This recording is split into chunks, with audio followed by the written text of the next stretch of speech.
All right. All right. I think we're ready to rock. And this is, I think, like the last day of my vacation, kind of. I mean, if you count Sunday. So today we're gonna port the thing I've been working on all week, which is kind of instrumenting the right here agent to understand what it does, to show like a graph of the task that it builds. And in the process of doing so, we've added events. We instrumented like the whole code base, cleaned it up a little bit in Python so that it was like more amenable to being worked on with LLMs. And I guess the last task of the week, I'm pretty tired here. Like it's Saturday, but I was like, why not stream once more? And maybe port that system to Go would be quite interesting. And it also allow me to show some of the techniques that, I mean, not that I port stuff from one language to the next very often, but show some of the techniques that I think will work quite well on this task. I said, a little bit late, a little bit tired, so we'll see where the vibes take us.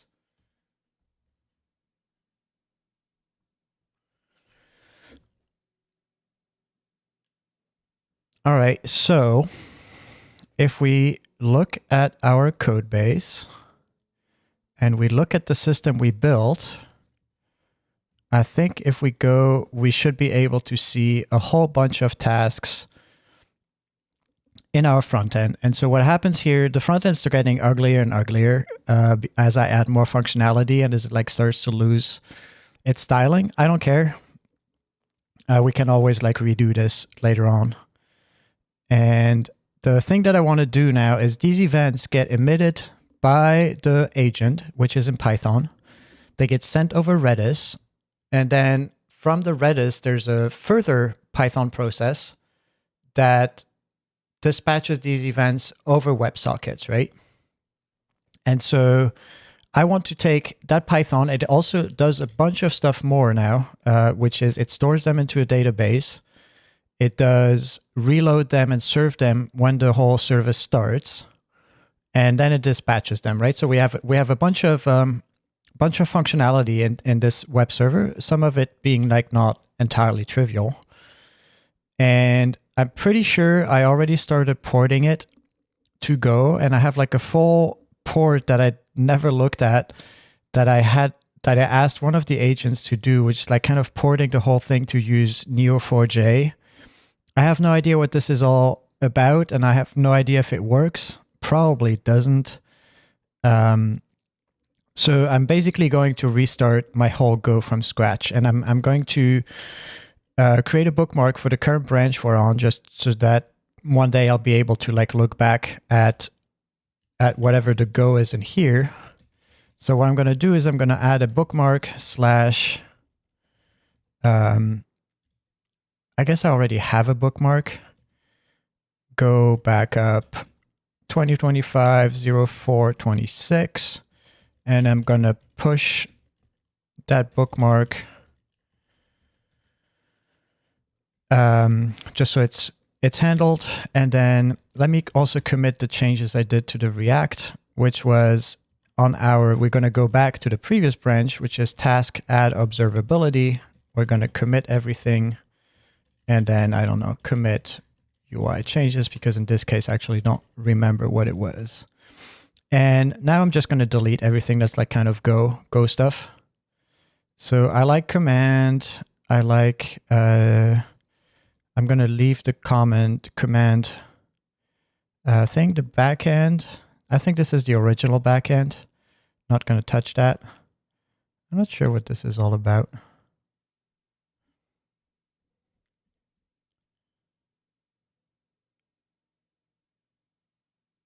There's probably some debugging that I added in the very early days to the Python that I didn't remove. Internal is Go stuff, of which we care nothing about, because I have no idea what status this is. And it's often like easier to just regenerate, right? Like maybe in there's some like HTTP server, there's like maybe some useful stuff that I did in the past.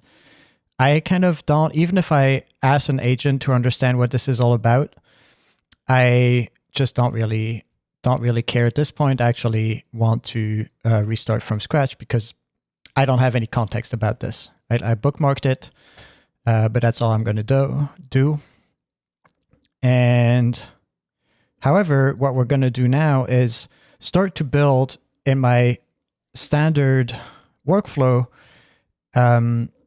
is to build a document that will explain the structure of the current server, right? Like it's the first thing is to just like have a good description of the current way events are dispatched in the server. And we do have a long-term document that we used, which probably contains all the information here. It's called the long-term document event logging system that basically describes everything about our logging system, at least where we can find the source for all of these things.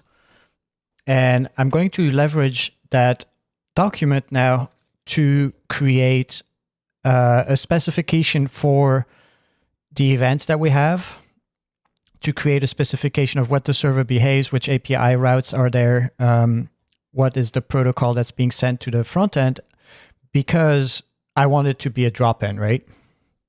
So let me first commit the, let me add a new task, port VS server to Go. And we're going to remove all the Go, right? Fire, remove all Go code. And the first thing we're going to do now, oh, I see. The first thing we're going to do now is create a good document that describes the current server. And the way we're going to do that is I'm going to use Claude 3.7 Sonnet. Why not? I like how it writes. I'm going to turn off the thinking for now, though. Context. So the top level context is 04 long term. It's like basically the design of the logging system. It's like, and now, however, we're going to reference the existing server on top of the document. Sorry for my language in the evening. I tend to lose my English. So create a new document in ttemp 2025. Oh my God. 250426. And we're going to call it W server in depth.md that describes the API and event structure. My brain's really giving out. Maybe it wasn't a good idea to stream tonight. Describes the API and event types and behavior of the WebSocket server, and event types and database schema and behavior of the WCF server so that we can port it to Go as a complete drop-in. Don't write Go code. Instead, focus on describing the API boundaries of the existing server. All right, I think kind of a shitty prompt, but I think this will work, especially with Sonnet, which is pretty good at understanding.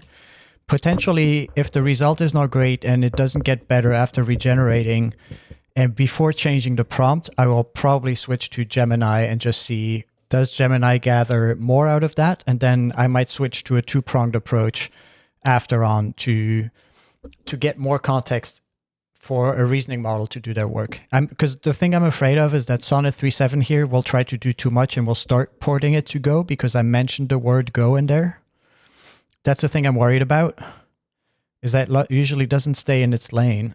But then I'm not sure if Sonnet 3.5 probably has the intelligence to write a good document. I'm not fully sure about it. So we'll see, but we can also like use multiple models. If the document's good enough, but things are missing, I might switch to Gemini. I might continue with Sonnet maybe. We'll see.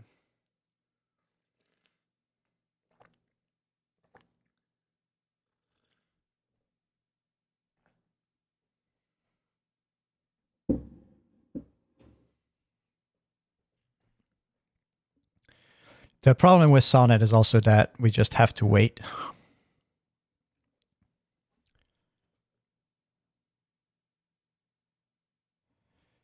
So in the meantime, is there anything else we can do? I mean, another thing that I did is I want to use another node library. I made a wrong choice at the beginning. I think the node library that I have, which I think if I show it right now, it will not look super great, but I can build up the task graph, right, which is currently displayed this way. I think I should have used instead, because I can't even zoom in. It's just like does weird stuff. I should have used this React Flow and not ReaFlow library. So I had it create a big tutorial. I did multiple steps on all of this. I had Deep Research do like a pretty in-depth tutorial. I already had like a couple of examples that I did previously, which I don't even know where they're running, if they're running at all. Is it on, maybe on 5174?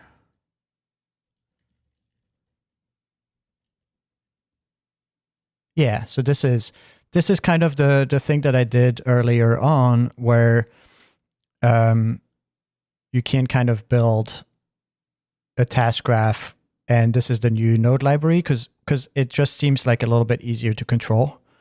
So I might redo it with this one, and I made a tutorial to kind of let the model do it, but not tonight. I want to port it to Go just to have like a nice little Go implementation of all of it. And it's also a task that I think is just going to be interesting for streaming or like for post-processing afterwards, using the stream transcript, because these are kind of like tasks that would happen in the real world ish. It's like complex enough that it's like not trivial. So this is the way I started, and it seems Sonnet 3.7 has done a pretty good job. We can look at this document in a little bit prettier display. So the WebSocket server serves as a central component. It listens to Redis stream. It stores event in SQLite. It maintains an in-memory state of event and graph structures. It serves a React UI via static files, so we'll have to see about that one. And it provides API endpoints for querying event and graph data, and then streams to connected WebSocket clients, right? And so then it describes the endpoints. It describes the database format. It describes the event types, has the entire event schema, which is pretty nice, or at least I hope it has the whole schema. Yeah, it doesn't have the whole schema, but we'll complete it. And this is the current Python structure. So this is something that we might maybe, I mean, I'll leave it in the document. Hopefully it won't distract our next step, which is porting it to Go. And the reason I don't want to have any Python or not too much Python, or hope that the model doesn't latch onto the Python, is that I want to keep this a very idiomatic Go server. So the less I tell it about how it actually should be implemented, the better it will be. And I'll leave it like that. We'll see if it starts creating a class that's called like Graph State Manager in Go, which might not be the worst idea, right? But that's the kind of stuff to look out for. When it starts like matching names here, maybe the constructor will have exactly the same variable names. Those are things where I'm like, there's a very good chance, because, you know, Go and Python are not that dissimilar, that it's the right thing to do in Go. But Go doesn't have classes per se. It has usually like interfaces that you implement with a struct on which you define methods. But usually you, at the point of use, you declare an interface, and then you can actually, by adding certain methods, have a class behave as one of that interface. So it's kind of like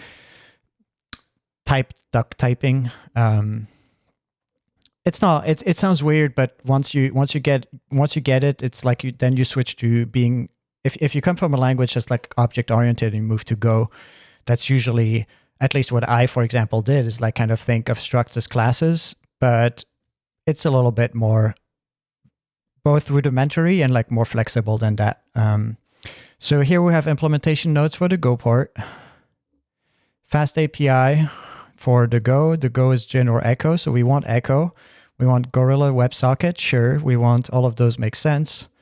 We want to use Cobra, right? So now I might go into just like starting to edit this. I don't want Gin or Echo. I just want like pure HTTP server for HTTP routing, SQLite server for Go, Zerolog, Cobra, for CLI, concurrency model, Go routines. Yeah, I don't care about that. Because I'm just going to like capitalize on the fact that Go is such a language that has pretty well defined patterns that are just like used across everything. And then CDs are also kind of irrelevant. So it looks like we have a pretty good starting document, and I might as well leverage the fact that this exists to now further and switching to a reasoning model. I'm going to switch to Gemini 2.5 Pro as a reasoning model. We have this document. We have the Python code loaded in the context window, right? So this might be important. Like I always have the context window in mind when I do prompting. If it's too long, what is in it?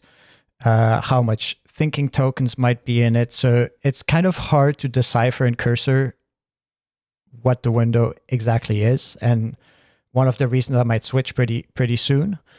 But also I can kind of vibe along and get a sense for it. I worked on like so precisely controlling the context window in the past that I don't know. Its structure is like kind of in my head, and you can see like it did. That's why I switched to Pro Max here. Is like it actually searched the code base for a shitload of stuff. I don't exactly know how many tokens all of this is, but all of that stuff is in the context window, and I actually want to have it in the context window, right? Because now what I'm going to do is with a reasoning model that knows all the Python code and is able to start doing some reasoning of Go versus Python, I'm going to create a second document, which is called 02 Go WS Server Architecture prd.md, which is a very detailed breakdown of the architecture of the Go port. And I think that's enough. And the reason I switched to Gemini here is that I can kind of trust Gemini to not start writing code, and Sonnet 3.7 I'm pretty sure would start writing code. So all right, well, that was a little hiccupy start. And the cool thing is that we can also just look at the thinking trace of Gemini, which is not its thinking per se, right? Like there's a lot of things going on that make this kind of reasoning, but also not really. The papers by Anthropic about that came out recently about interpretability are pretty interesting in that regard, even though I just skimmed them. And also I'm like pretty, the math is very confusing to me, what they exactly do. So, but still like some interesting insights in that these models, for example, there's an example with a poem where you can see the model kind of activating for tokens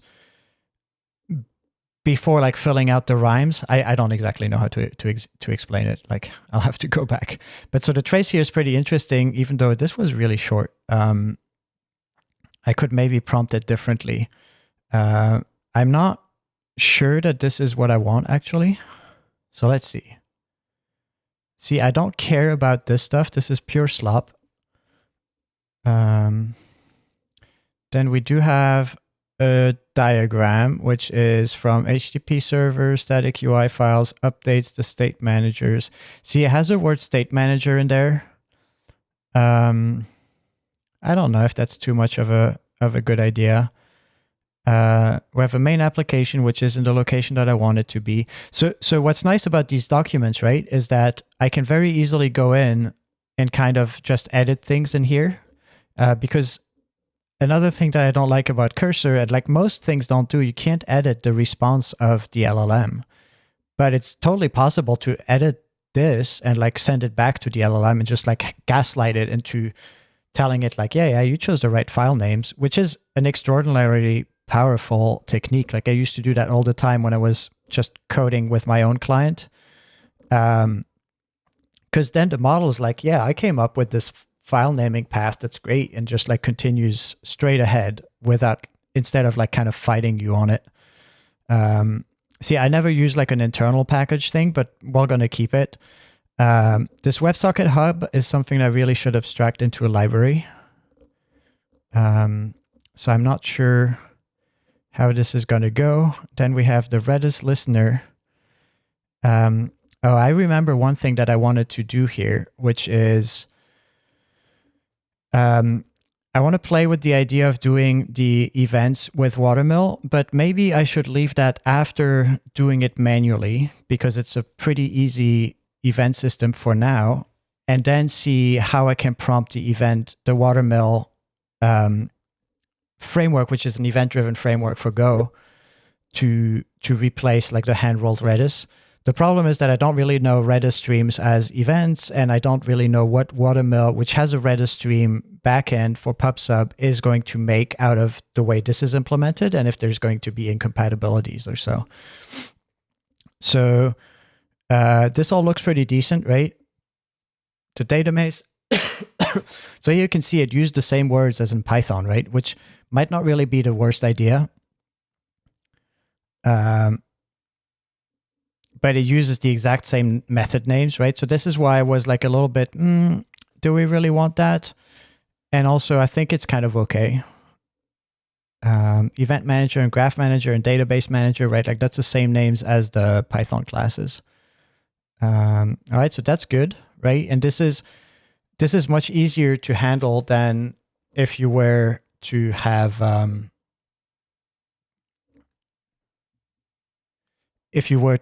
code already. It's like here I can go in and like add this line or delete it if I think it's not that useful. This is a little bit too much here. But see, this is the problem. This is the stuff that I want to replace with Watermill, is that there's going to be a lot of channels for all of these components to communicate. And, potentially this might already go really wrong. This is the kind of stuff like channels and the LLM, not a good match. Like channels in general are just like very dangerous things to manipulate. So we'll see where this is going. In fact, what I might want to do right now is, since we have this document here and we have also this other document, I'm going to leverage O3. What is this? I'm going to leverage O3. So what I'm going to do, actually, let me use a different terminal. Oh, come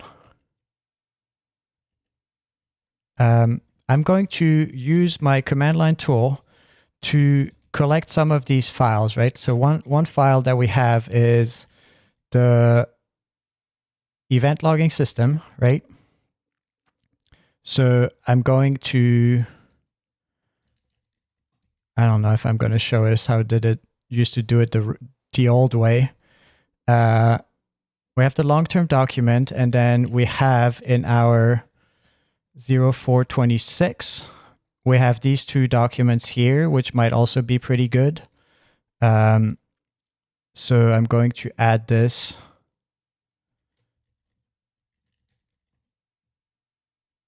Oh, I made a mistake, huh?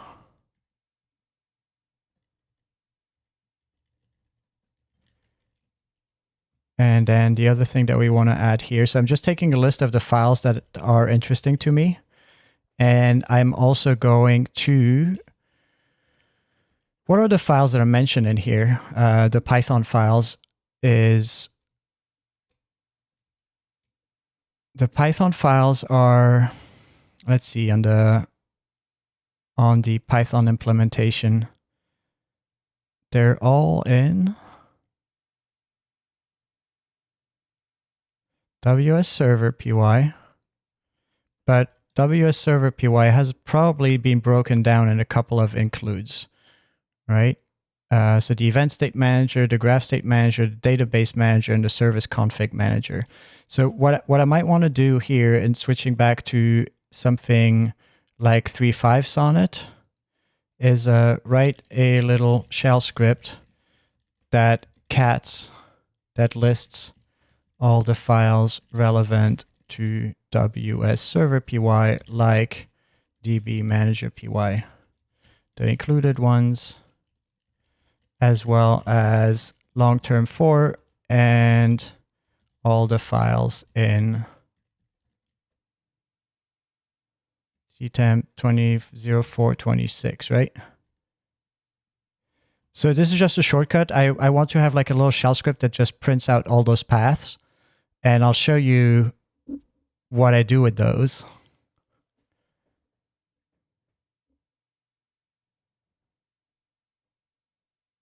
So this little shell script here, which has been created in the root, I guess, I'm going to chmod it. What is it called? List WS server files. If I run it, it's going to list me all these file names here, right? And I don't want the UI React files necessarily, but it found like a lot of like really interesting stuff in here. So I'm going to go in here. I'm going to remove the UI React files. And then what I'm going to do is, how do we get those file names? So that's cool. And then I'm going to say run after this print out, run Pinocchio catter after each print out, or maybe run Pinocchio catter print to print all the files found. And what this is going to do, Pinocchio catter print is a tool that just like concatenates files out of the repo and just like says what they're named and all of that. So we're just gonna change that and say like add it to the script. I should refine my prompts. It's been a long time since I did this technique. I'll show you how it works. It's been a really long time, but now that I'm moving back to using O3 so often, it's probably something I should start doing. So here what we're going to do is like use variables for each list of files to start making this like a little bit more readable.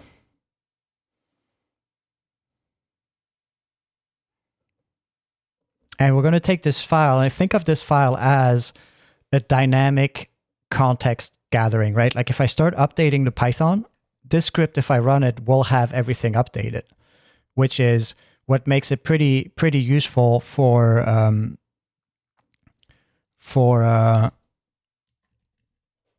basically gathering code quickly, which is if I run it now, and I guess I'm going to remove the React stuff if present. So I'm going to remove those. And the UI files, going to delete them from here. And hopefully this works straight out. Stats, error, working files, recursive utils, config.py. Config.py. That is so weird. Oh, because it does the whole path.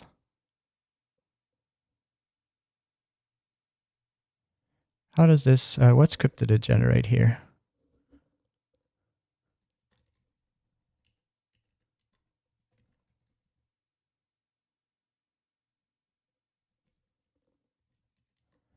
That's weird. I'm not good at Bash. Like, as much as I use Bash, I really suck at it. So why is it trying to do stat? Why is it trying to do this like home manual code others LLMs? That is so weird. Because I'm sure it's like a shell escape thing.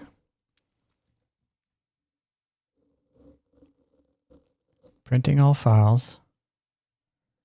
It gives me the right list, but then it's not able to walk them, and it does this weird like home thing.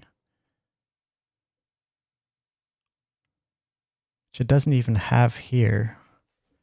That is intriguing. Is it really about this? Yeah, it is. So I shouldn't like escape it. Okay. So now we have the entire code, right? Which is pretty dope. And with this code, what we can do, so I have this tool called Prompto, which I can use to quickly get this context, right? So what I can do, I'm going to create a Prompto directory here. I'm going to go into it, and I'm going to do Prompto config repositories add dot, which is going to add this directory to the Promptos, the locations where it looks for. I realize that it was the wrong directory. This is the one that I should add. And if I move this list WS server files into Prompto, let me make a Prompto right here, and then move this script to Prompto right here, server files. Normally, if I do get Prompto right here, server files, I will get this content, right? So this is a way for me to quickly just like, to quickly get context from different libraries that I have. I did like a bunch of promptos for like third-party libraries, right? Like stuff that didn't have documentation, I added documentation for. And so now this allows me to quickly get it. And I even have it as like a web server so that you can go to localhost 8080 and then I can quickly say like, oh, give me the right here server files, which, you know, is like uglily going to run a little shell script in the background, but who cares, right? And then I can quickly just like add it to the clipboard, and it will tell me how many tokens this is. This is 35,000 tokens with the GPT-4 tokenizer. I can also add it to my favorites. Nice little application, but that now allows me to quickly add context builders to and commit them to the repo, right? It's like now if I commit this to the repo, if you use Prompto, you'll have that as well, which is really nice. So now I'm going to go to ChatGPT to O3, and after giving it this, and then maybe I'll upload that as a file. Actually, I think it does. This would be true. Maybe it's not too long.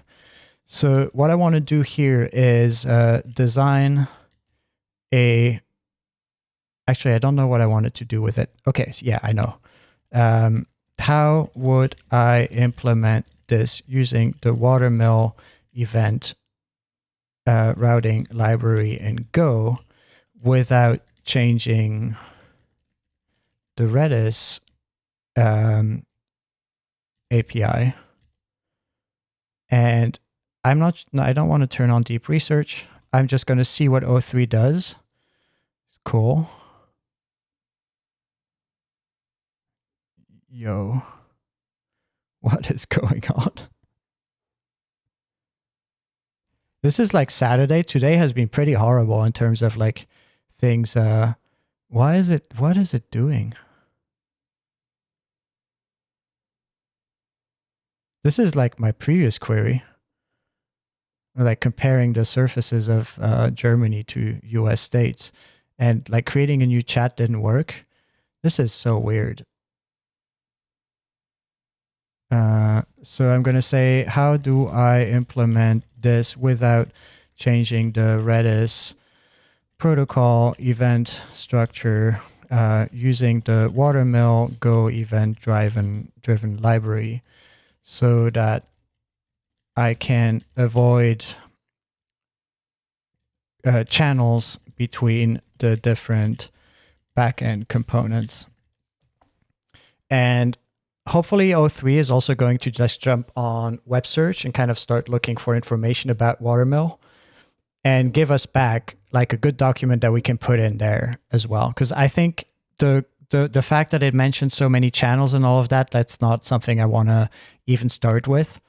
I straight out want to have like a clean Watermill plan and go with that instead of having something that might get really messy and that I don't want in the long run anyway. So I'm going to update cursor, which I'm sure I'm going to regret.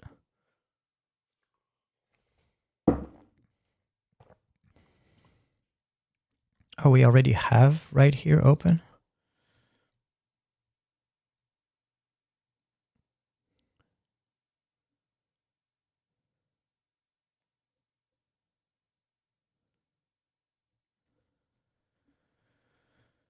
All right. Yeah, so we're now waiting on O3, right? So we're going to see what O3 tells us. Below, it's thought a little bit. Maybe I should have it search. To integrate Redis with Watermill without changing the Redis event structure, still using JSON payload and agent events via Redis streams. I'll use Watermill PubSub system, which involves creating topics for different event types. I'll define handlers like DB persist handler, state update handler, and WebSocket broadcast handler, each processing the event in different ways.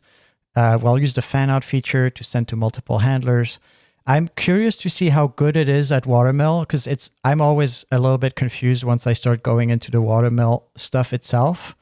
But also the internals of like event-driven systems always confuse me, even though I have a really good mental picture of the system as a whole always.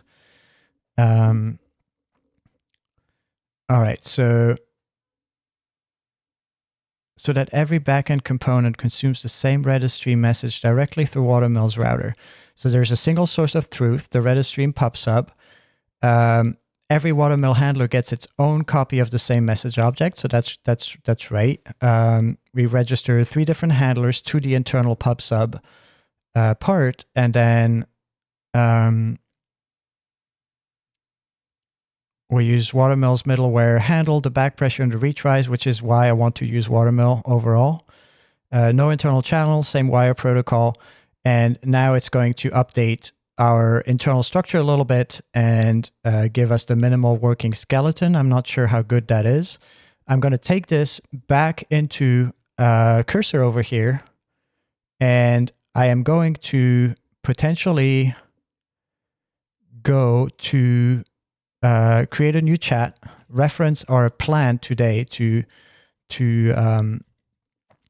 refactor. So what is it called? 02 Go server architecture.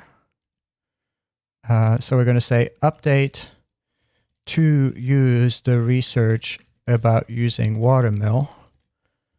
And here I'm going to paste, I'm going to make a new file over there. 03 ChatGPT 03 Watermill research. And I'm going to remove that.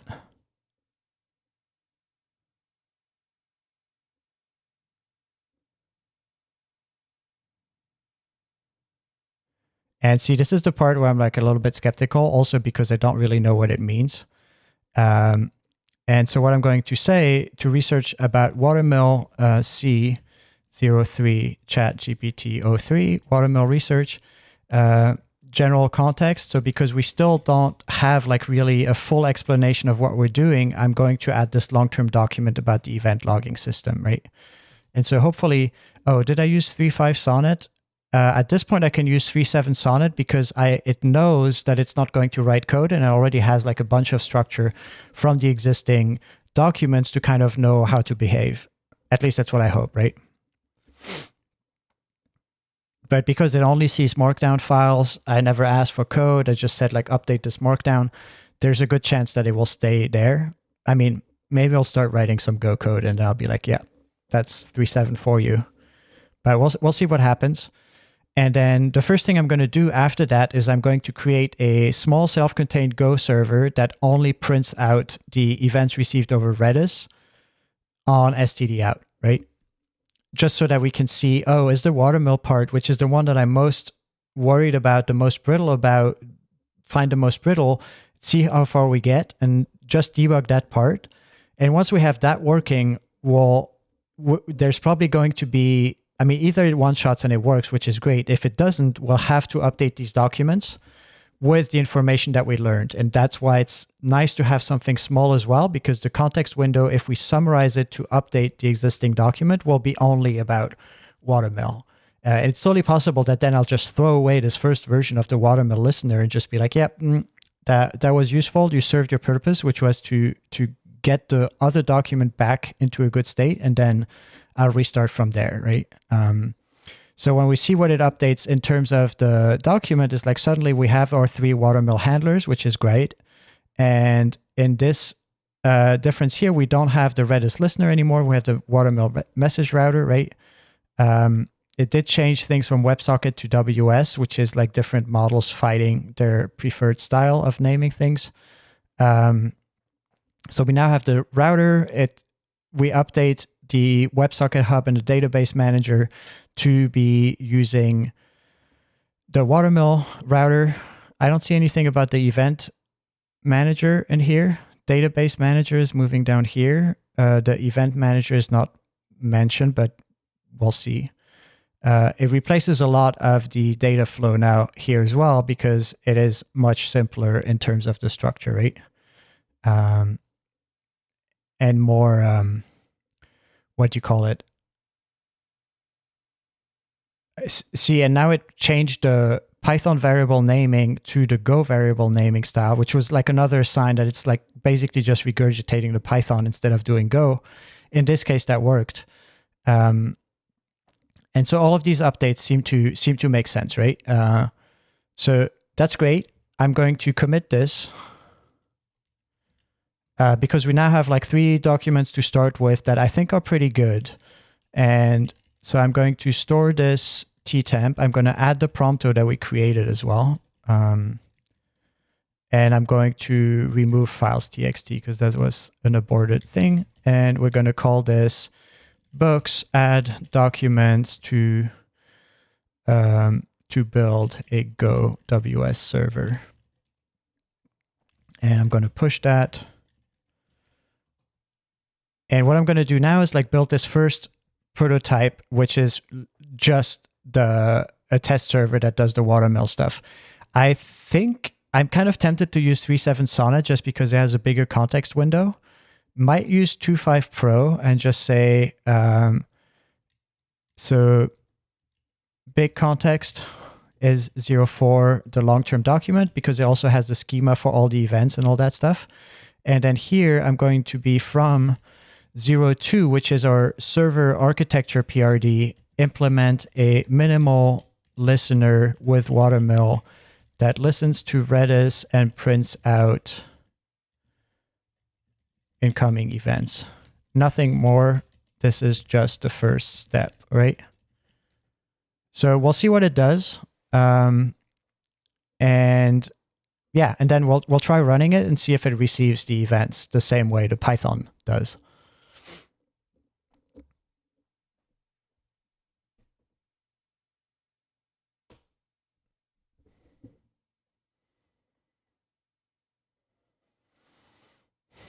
So it creates a main file, pretty good start. The main file is going to need some additional packages, right? We can see it subscribes to the Redis stream. It creates a Watermill handler.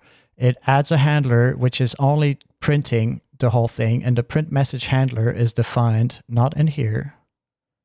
Oh no, it's defined here, right? Which is just a function. So this is all like pretty good at creating the right structure, at downloading, at updating the Go mod. And we do have a little problem with the Redis stream package, which if that doesn't solve it, we'll have to go look online, but it found it, so that's good. Going to accept this file. And now, I mean, we can start looking at seeing if that actually works. I'm going to close both the front end and the current Python server, and I'm going to run the command listener, right? Unknown field, check alive. So that is, yeah, so we'll have it fix that error. It seems like a small enough error to, it seems like a small enough error to be fixable. And I'm just going to let it fix and see what happens.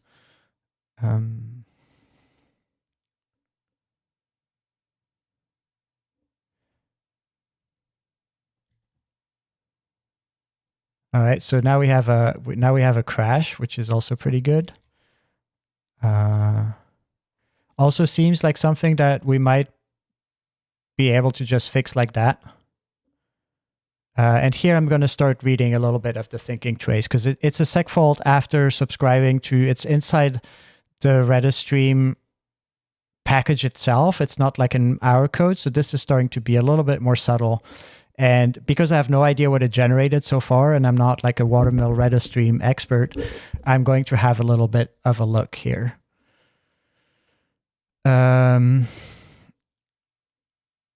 This likely happens when trying to access message metadata. The default Marshall or unmarshall expects certain metadata fields like UUID to be present as strings in the Redis stream message, but one of them is missing or nil. I have no idea what that means, to be honest.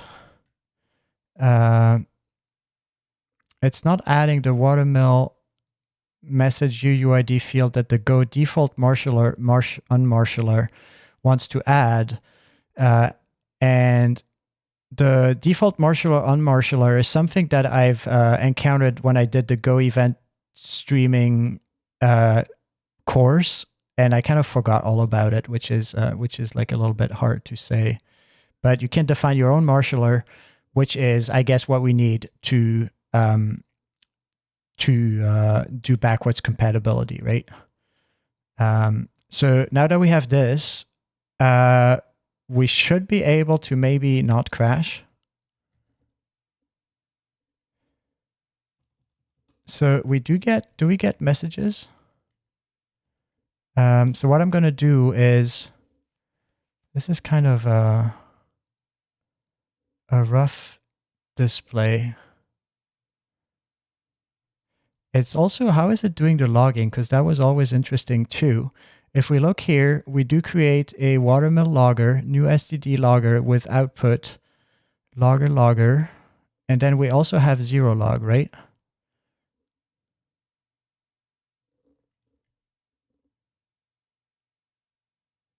And it sends all this to a writer, and the writer is the watermill logger here. Interesting, because I did do a wrapper that is a little bit more intelligent in terms of printing these things out. What I'm going to add here is like set up 0 log with caller and STD out. So that we have the caller information, and that we also like print this stuff out to OS STD out. And then, so this is probably going to look a little bit better. And then say like not JSON format, console format. Hopefully it knows what that means. All right, we have a console writer. We'll have little callers. And this doesn't have any, oh, see, this is interesting. So here I want to have a skip frame caller with skip frame count, right? Because we do want in our stack trace to actually show the stack call of the parent. And it doesn't seem to work. This is something I struggled with quite a bit in the past. I'm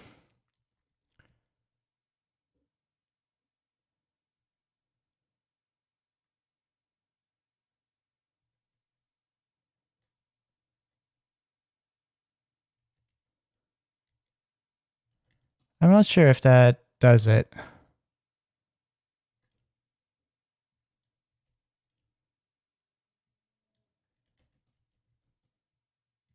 I did struggle with that, so I'm not going to lose too much sleep over it. The problem is that I want to avoid this stuff over there, because these are not really important. I mean, none of this is really important, actually. So I'm going to leave it as is. This is kind of ugly, but there we go. So caller, actually, does it work if I put it over here? Caller with skip frame count, and then do 2. I remember struggling with this. I remember solving it, but I also remember struggling. So we're just going to leave it out altogether. We're going to make one caller without this, and then we're going to make another one.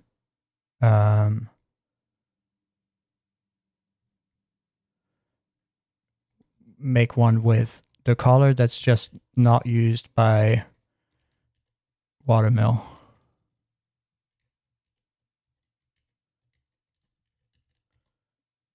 And this is going to be the logger for Watermill.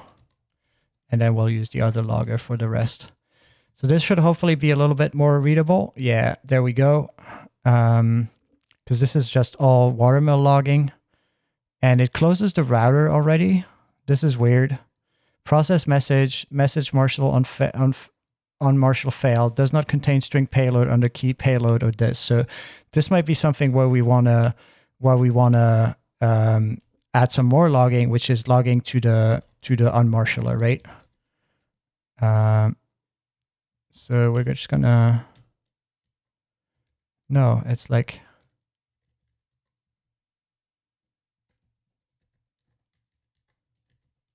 and I wonder if this is not going to reuse our main logger, right?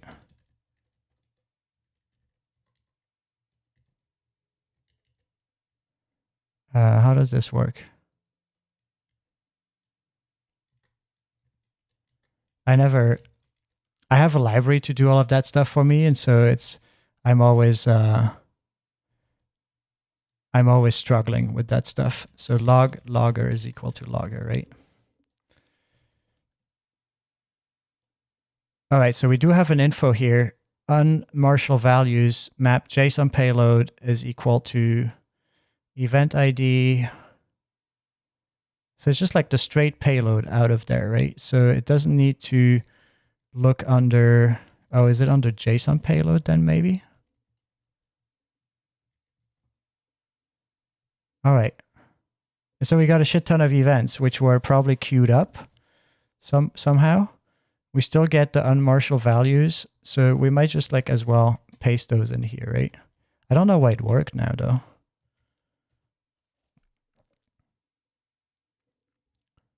And so I'm pasting that in because there is the JSON structure in there. And so it will be much better than me at figuring out which field is missing or something like that. It only fixed the error messages though. So that is kind of weird.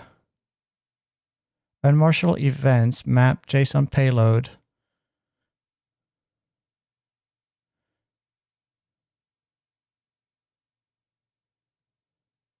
Yeah, because it's not a string, right?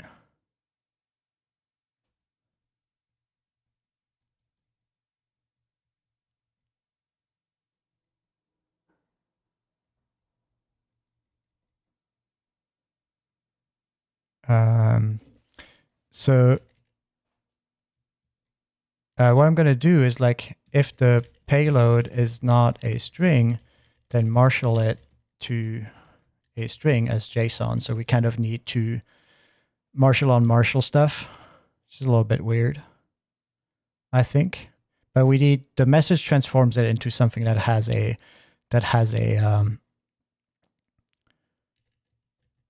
that needs a set of bytes.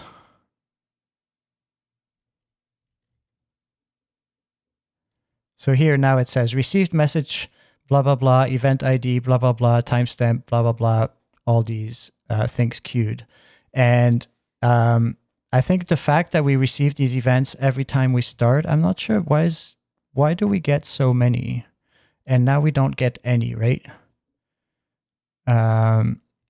Because nothing was running. So we should have emptied the whole thing at once, don't we? If I start running the Python backend, which is sending the events, right? Like we get that. We got all of these events in here. Well, we got 3, which is fine. And then if I run it again, I don't get any. And then I get some. Okay, well, this all seems to work. This is pretty cool.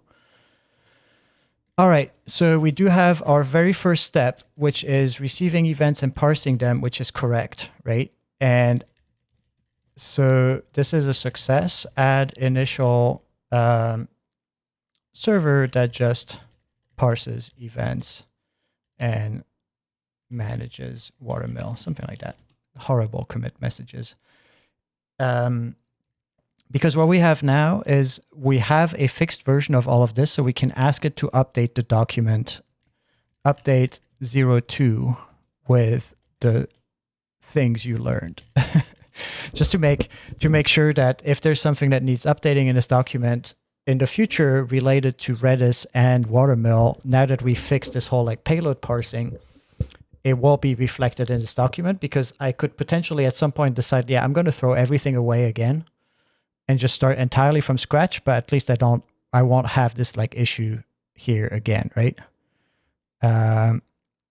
So what I'm going to do is add a full section on how events are received from Redis, unmarshaled for Watermill, and passed on, because it doesn't have a section that actually contains that information. So now that I know Watermill, and I just want like one big architecture document, I don't want like 15, one about Watermill, one about this, I just want a big one. I'm going to add a new section in here that actually details this stuff in detail. And it wasn't able to write it, which is always starting to be an issue at around these length. I could switch to Max. I could switch to 3.7. I'm curious to see what 3.7 is going to do, because it usually has like a smaller context window, but it's better at tool calling. I think the issue that happens with Gemini is that the context window gets too long and it starts like having token errors at the tool calling level. This Gemini seems a little bit too brittle in terms of doing weird token errors. And my suspicion, again, it's Cursor. We have no idea of knowing what's going on under the hood. So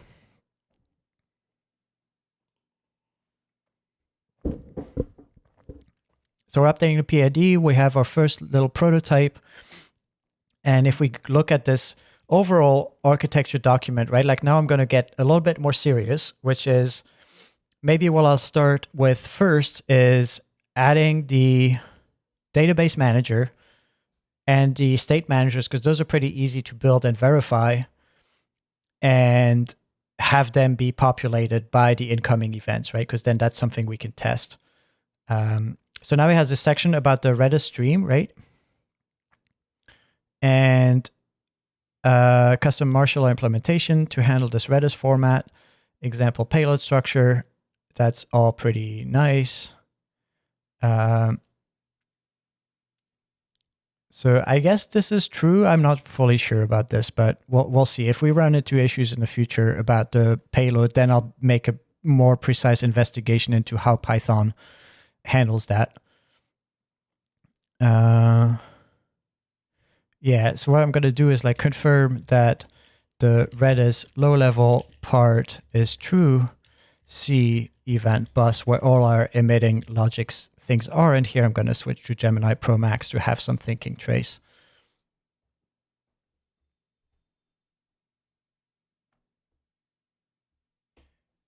Gemini, yeah. It's like sometimes I saw it glitch in terms of, let me add this comment to the broadcast. I've seen Gemini glitch, right? And it like exposed some of the tool calling it does. The syntax looked really complicated. Like it had namespaces and backticks and all of that. And I could see that if the context window gets a little bit long, that it will start screwing those up as well. And then Cursor's like kind of not gracious about it either, I think. I'm not sure, because every time I do that, it gets better when I switch to Max. So I think it's really like a context window kind of thing. Verify the PRD's description, because one of the thing that's cool about like saying, oh, verify against the source code is that the reasoning trace will tell you a lot about the source code. So the PRD section says like, oh, it uses xadd agent events star JSON payload, complete JSON serialized event object. This applies a single key JSON payload, examine eventbus.py, find the self-client xadd, right? Like those are pretty cool things because I don't fully know what this is. Stream name matches to agent events, payload. The code defines payload is equal to JSON payload event.json, which is like, okay, well, that solves it. And then Gemini is pretty good at like pushing back and not doing stuff. Where it says like, yeah, here it's good, and like explains why. I'm pretty sure if I go here and go to Sonnet 3.7, it will like actually modify the file and make either add information that's not valuable or potentially say something wrong as well. So it's going to look at the same code, right? Like this, but the thinking trace here is like, this one's actually pretty interesting. And all right, well, it didn't change the file, so I take it back. This is pretty nice. So we're good. We know that the file corresponds to all of this. So now we can kind of commit the updated file because we added a whole section on the format. And that will help us going forward, right? I'm going to call this like a books commit. Not that I'm very careful about my Gitmojis. Document the low-level Redis listening in the PRD. And again, it's not like, oh, I want to document what's been happening. It's like, I'm pretty sure, or like, I'm not sure, but it's very possible that I might decide to start from scratch at some point. Like if I realize that I'm going into a region where the LLM doesn't fully do what I want, often it means that maybe I have an error upstream and it's probably easier to fix it upstream rather than try to fix it by myself. And in those cases, to avoid redoing the same errors as before, that's why I keep these documents pretty up to date. So we were saying that now in our Go server architecture, right, and you can see these details down here, what I want to do now is doing the database handler. So here I know it's quite a bit of stuff to implement. So I'm going to go straight to Gemini 2.5 Pro Max. Actually, do I want to go to Sonnet maybe? Let's go to Sonnet 3.7 Max and see if it just like does all the events. Implement the, come on. Why can't I type L? There we go. Implement the database section of the Go server. C0 to Go server here. Overall context 004 long-term document, and that's it. And so if things are set up correctly, this might just go on for 5 minutes and do all the files relevant to the database manager.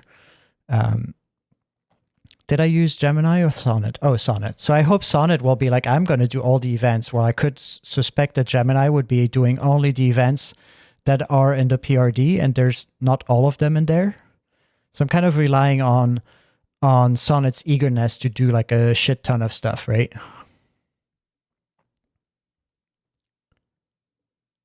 Potentially I might make sure, I haven't verified this against the documentation in the Python, so I hope that it actually matches it one-to-one. So we'll see what happens, right? But that is actually something, even if it gets the wrong schema, this might actually be something that I can just fix without regenerating everything, because it's a very pattern matchy kind of stuff. And so in that case, I would start a new I would start a new chat. I would link in the actual Python part and the documents, and then just say like, oh, fix the Go. And fix the document that describes the database structures that caused it to do the wrong thing in the first place. So we'll see. And it's possible that here I made a mistake in terms of, I don't know if it read the Python here. I don't think it read the Python. So we'll see where this leads us, right? And this is maybe the most important difference that I see a lot of people not make, is like, if this doesn't work, that's totally fine. Even if it generates like 15,000 files, I might just delete all of them and restart, right? Like the actual file that I care about is this one here, is the Go WS Server Architecture PRD. This is the code that I'm writing as an engineer. And I'm also vibe coding, or like I'm using LLMs to write this document, but this is the one that I might go and fix by hand. This is the one that I will care about. And the rest is more something like either generated code out of it, like if you were using a code generator, or maybe like a compiler output. And it's, if I start editing this by hand, that might be a little bit of an anti-pattern, in the sense that, well, if I have to edit it by hand, that means that the next time the LLM generates it, it will also get it wrong because I haven't updated any of the prompts, right? So is editing by hand is like kind of a bad thing. It just means that you are not preserving, or haven't found a way to get the LLM to do the right thing, which means that the next time you're going to try, it's going to do the same kind of stuff, and it will fight itself and the code base will degrade, right? So like writing by hand is like not good. Updating these documents, they could very well be that at the end of the day, this is like literate programming and you end up writing code anyway, because you're just editing code within this and it copy pastes it, right? So you are kind of writing the code. Often what I will do is, when I realize that I'm going down the wrong way, I will still start hacking by hand, but I know that I will undo it. It's just I'm going to start hacking by hand to see what compile errors I get, to start continue filling my context window. And then when I realize, okay, I'm at the end, I will use that context window to say like, well, all the things we figured out in this chat, it might not be all of it. Update the document up front, right? Because editing code in Markdown documents, no one really likes doing that. It's not like it doesn't type check, it's missing context and all of that. But ultimately, it still is the Markdown that I wanna fix. So we'll see if we get there. Like I said, this is not like a fully trivial task, right? It's it has like a lot of events. It has like serializing to SQL. It has serializing to Redis. It then has like serializing to WebSockets. So it is all just like copying the same data around, but it's like not entirely trivial. Oh, it's checking for the current directory. This is like magic. Because this is where a lot of models just like fuck shit up. So wait, what? But you already have a Go module, right? So this is bad. Like I don't want this, right? So what I'm gonna do now that I realize, okay, this was not good. I'm going to go update the Go PRD server architecture. And at this point, I might also do the database schema, right? To take Go mod, which already exists, into account. Furthermore, compare the database schema to the actual one defined in Python and I think it's called Database Manager. And then global context 04 long-term document event system logging, right? So now I realized, okay, well, the LLM went the wrong way and tried to create a new Go mod, right? Like that's bad. I could regenerate and retry it, but just the fact that it tried to do that means like maybe I should add something to the document up front, right? Because it's kind of important. Which package name are we using, etc.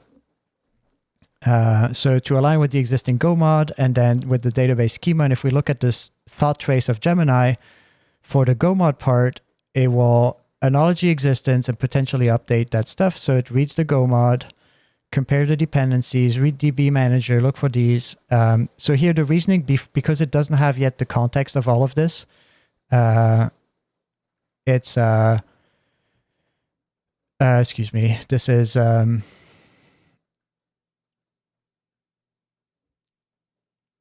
okay, so it sees, and the reason this is like interesting, I see that there's Jin mentioned here, which I actually don't want. And so it's applying the updates to the document. It will say this is the schema that we get from the Python, which is good because now we have the full thing. And then here it says like, oh, you should add like Jin Gonic. That's not what I want, right? And then it's changing things here. This is fine. It updates the path to this one packet, which is good. So that's something we fixed in a linting loop. So I'm going to go there and then I'm going to say, I'm going to remove Jin. And then if I go to the Go WS server architecture and I go to Jin Gonic, I'm going to remove this.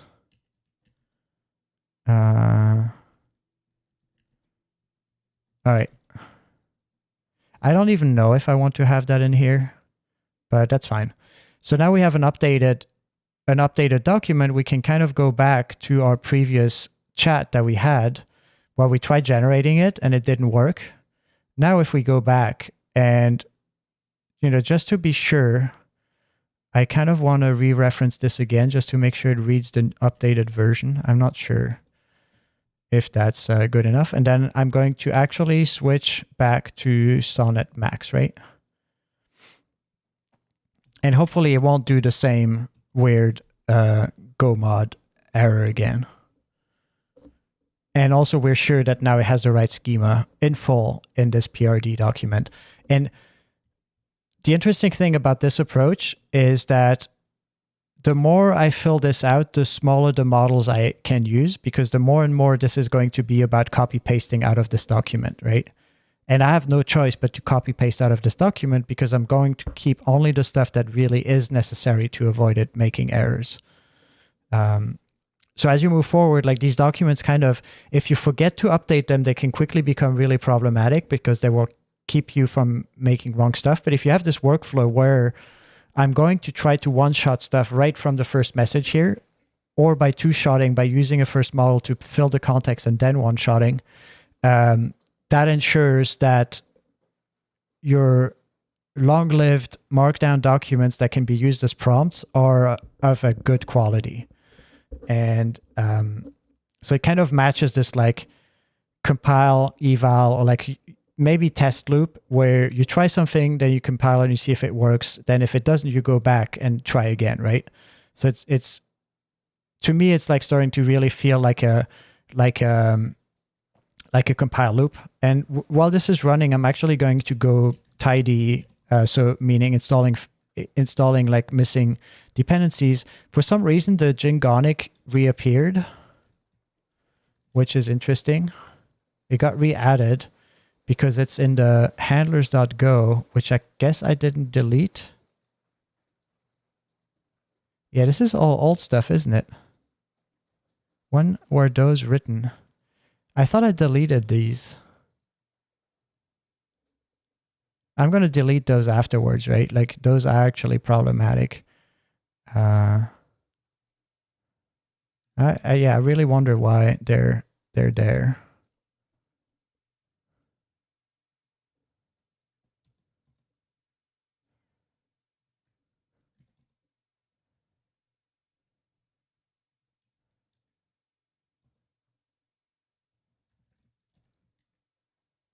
Yeah, so now Jingonic is gone. This was a backend port to go. This is another one. This was very old. So that's another issue that probably I should start to be more careful about, is that I have a lot of files in here that are deprecated and out of date and like hard to, if I put them into my context, which the agent mode and cursor might very well do, could get me in trouble. I started like designing a system this week to kind of start organizing these files, and I'll probably be working more on it, especially see, so the problem with 3.7 is that it didn't probably realize that this already exists in the listener over here. But also the listener is kind of like a test case, right? So now it's writing a class for this listener here, which is not mentioned in any of the files. So Sonnet wasn't going to find it and refactor stuff. So Sonnet is like kind of doing this overboard thing where it like starts writing just so much little files and code. And that's exactly what I actually wanted here, right? It's like I wanted to go really overboard in these very first steps where I can quickly verify that the watermill stuff is working, but I do have then a really broad written out structure that then I can reuse in the future, if that makes sense. So here there's like a couple of package name mistakes. No, they're fine. And yeah, cool. This is a Sonnet 3.7, like not doing too much, actually, just doing exactly what I want in a way. What I am missing here is, so that is important. That is interesting, where I'm actually going to fix that in the chat and maybe have it use the web, but too late. It already immediately submits. I kind of wish I could like still intervene.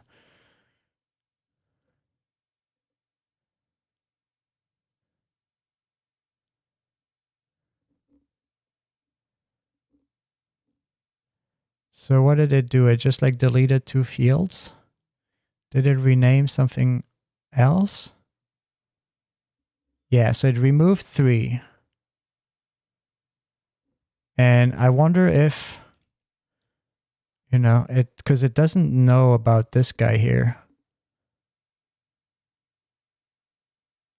I don't think it actually knows about the real implementation. Maybe it does.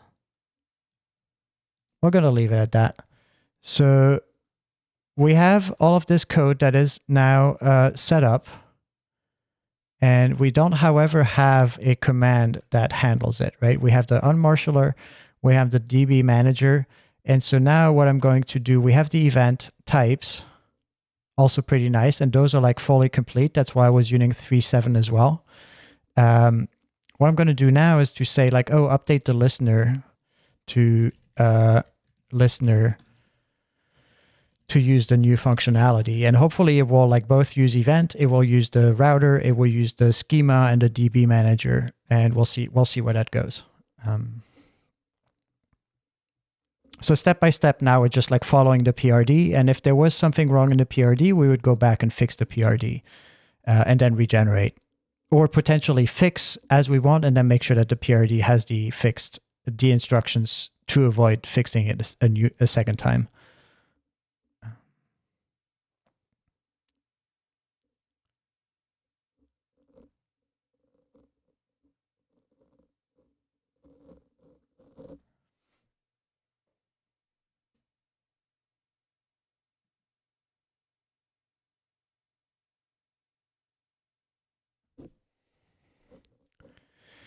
Oh, not being able to see the stream is like so annoying. And I don't have like anything captivating to show here either. Like this is really nice, but also I've had my fair share of like laying out graphs lately. Because I tend to want to be like a perfectionist about these auto layout graphs, and that stuff is just like such a maze of complexity all the time. So we'll see. I mean, the other thing, yeah, I'm kind of stupid. I could just like generate Mermaid graphs, right? And then have Mermaid do all the layouting. That's kind of obvious in retrospect, that this is how I want to do it. But however, like, no, actually, I do want this like interactivity. So you can click on the nodes and you can click on, I think you can then click on other nodes, that are linked in here. Go back to the previous nodes, see all kinds of stuff. So that is all pretty nice. And like, I'm not tempted to immediately redo it. There's a problem, however, here in how the graph is rendered. See, there's all these nodes without parents. They are actually parents of, say, this one here. They're just like, it's called inner-outer relationships. So it's not modeled as like parent relationships. It's like another relationship that I haven't like modeled the right way. And potentially I could start, once I'm in Go, I will have like a little bit more long-term vision for all of this. So we can see what it did, what it changed to the listener command that we have. It's like it removes the custom event marshaller, right? Does it do that? Why does it remove all of this code here? The custom event unmarshaller has a method unmarshal that will hopefully just use our... Oh, what is it doing?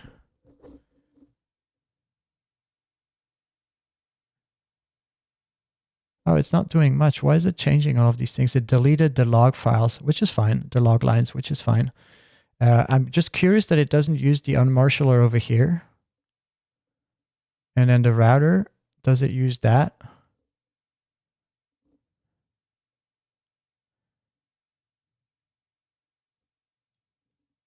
No, it doesn't use our stuff at all, right? This is Watermill. So I'm going to update it, update main.go to use the new router.go and unmarshaller.go and event.go. So maybe, right, like maybe I need to just like make it more explicit.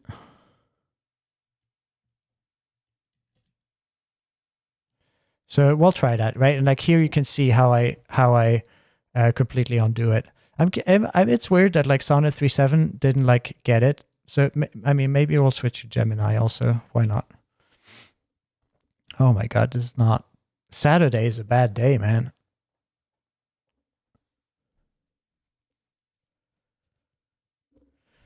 So the thinking here was pretty short.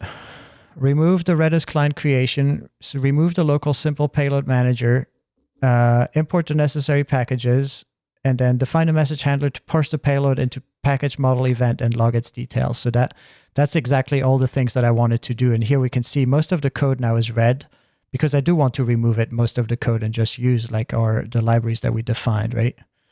And there was a linter error, which I'm like kind of worried about.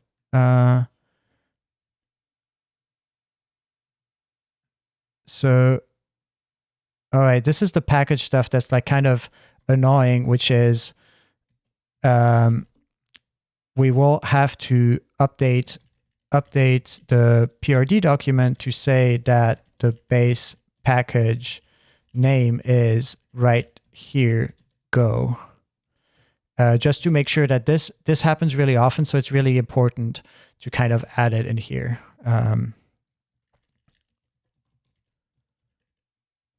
And it's often sometimes that I put into every README, or even like the very few cases where I use cursor roles, is to say like, this is the package of this repo.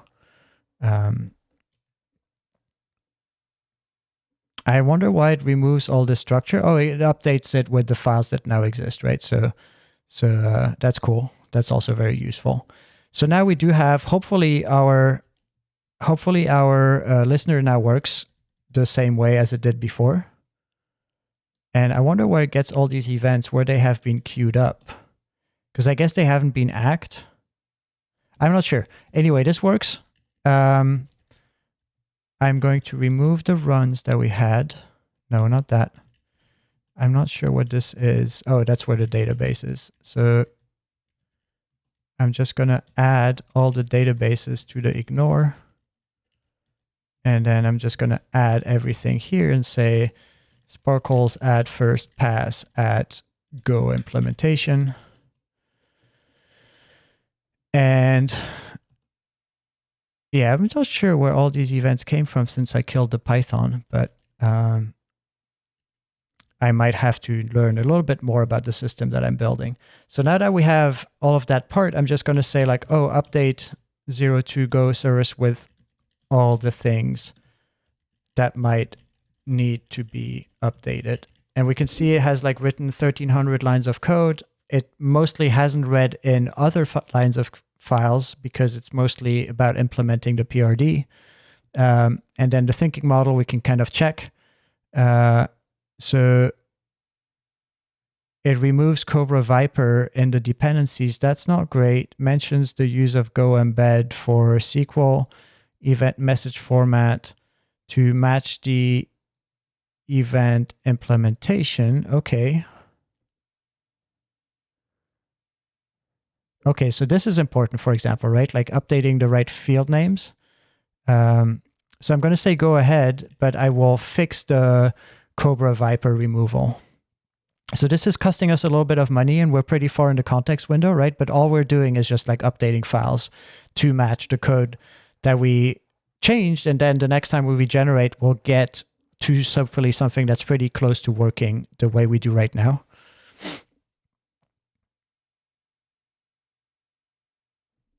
And so here, because I think we're starting to get into LSD land in terms of context window, I'm going to look a little bit more closely what it's doing here, because it could be that it starts like deleting too much or inventing files that don't exist. So I think this is good.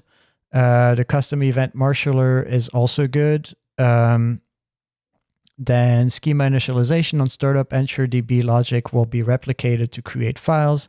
Yep, the schema is defined here.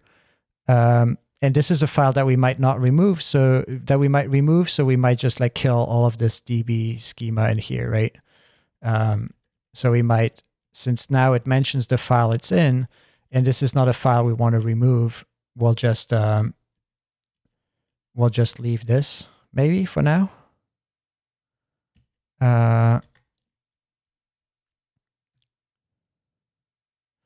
Right, so the schema is defined in, yeah, there we go. I'm just like stating it a second time. The Redis unmarshaller package, all of that, like this is the code basically of the unmarshaller. I'll leave it because why not? At this point, we could just accept the file and say like, that's it. But I'm not fully there yet.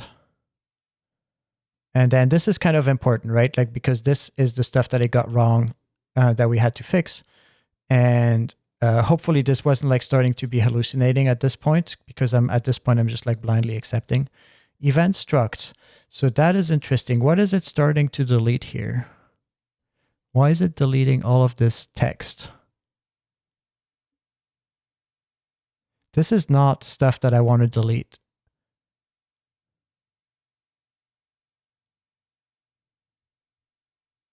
And it's not text that it adds back, right? So this is kind of behavior that it does when it starts being too far into its context window. And I wonder if it just like includes the changes here. Like there's not much that changes except indentation or removing comments. So all of that part I think is just like getting a little bit too in the weeds, and I'm going to leave it as is because it wasn't too bad anyway. And if this causes problems later on, then if that causes problems later on, then I will keep it. This I'll keep because this is nice. Payload structs from event go. This is nice. And then here, this kind of mostly stays the same except for indentation. So that's good. I wish I could see white space more like that. I like the other payload structs part as well to just like not overburden this with a schema that's fixed anyway. So that was good also. Use the logging adapter. That's cool too. Embed. Go SQLite 3 is now used. And then these two I won't remove because we're going to use them in the future. And then the listener, yeah. So having the listener mentioned is pretty good too. And now we can accept the file. So now we updated the file. Hopefully I did it correctly. If it's not fully correct, then that's, I think at this point, clean enough that that will not be a pain to move forward. And there's a lot of I've done this so many times, right? That I get a good feeling. I think this is not easy to do. This is, I don't think this is like an easy thing to build up. Like, I don't know if I make it look easy or if I make it look, I don't know, but I feel like this part, knowing what to add, what to remove based on the vibes of the model, is something that I think requires quite a bit of time on the keyboard to do it, and especially to do it while talking, like I do right now, because my brain's like kind of distracted by me talking as well. I'm very slow right now compared to how fast I would be by myself. So we do have our, does the listener have the database manager? It doesn't, right? So now we can start again and then say like context 02 go W server architecture and say we now want to start the command server with only the DB manager. Add Cobra flags for the Redis connection and the database location, as well as log level. So hopefully that's enough, right? And we'll see what happens between Sonnet 3.7 and Gemini 3.7. And so I'm going to start with Sonnet 3.7 in normal mode. I hope that it will like start maybe reading some of the Go files that it needs for the context, or just see where it goes, right? And hopefully it's not going to do too much. And then we'll compare it to Gemini. And you'll see I'm on stream, but even if I do it by myself, I will often do this like compare, retry, just to get like more of a feeling for how models behave so that I can do this kind of like context file editing much more easily in the future. Jesus, like today, things are pretty bad today across all providers, but especially Anthropic. So it seems to be, I don't know, why is it searching for Cobra? Like just write it, man. We don't need to do that. We do go mod tidy. Anyway, I'm not using the Max, so it's not costing me too much. Because this stuff, when you do it on the Max version, it's like, why am I paying 15 cents to call make dear that you don't even need because your write tool does it anyway? All right, so it's finally writing the main.go. I wouldn't have needed any of those, but oh well. This is also why I want to switch to something that's open source so I can like have it not do this shit. All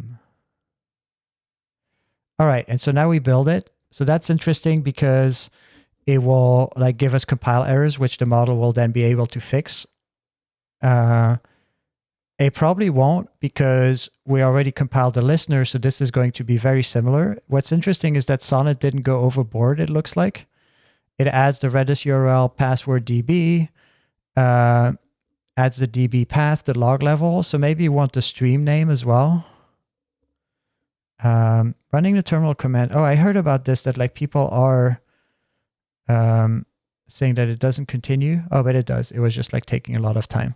So, okay, so add a flag for the stream name.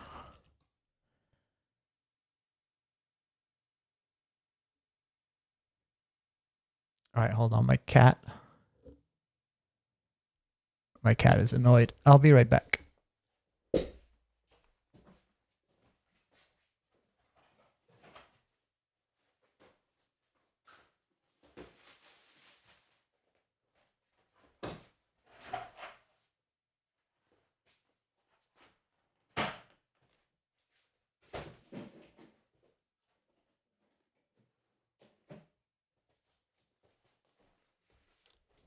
There we go. And then Sonnet 3.7 wastes all these calls. So, oh, interestingly, the router config had already the stream name. Does it have other stuff here for the router config that's like important? Yeah, I'm going to say like add all the relevant flags, all the important flags for router.go. And so here I am tempted to start using my frameworks, to be honest, but I don't feel like it tonight because it will just like confuse me on stream. It's just like a lot to add that I would need to swap back into my working memory. So I'm going to stick it to just like standard Cobra, and then that's kind of cleanup that's going to be easy to do in the future.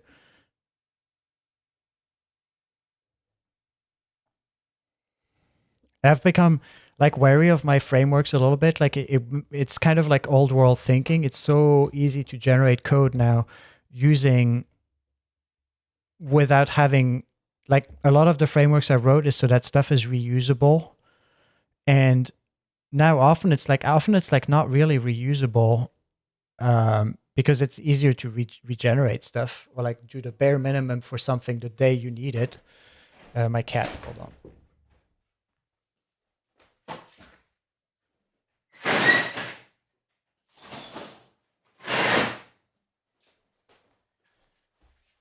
I might have to go play with the beast and then continue a little bit later. We'll see.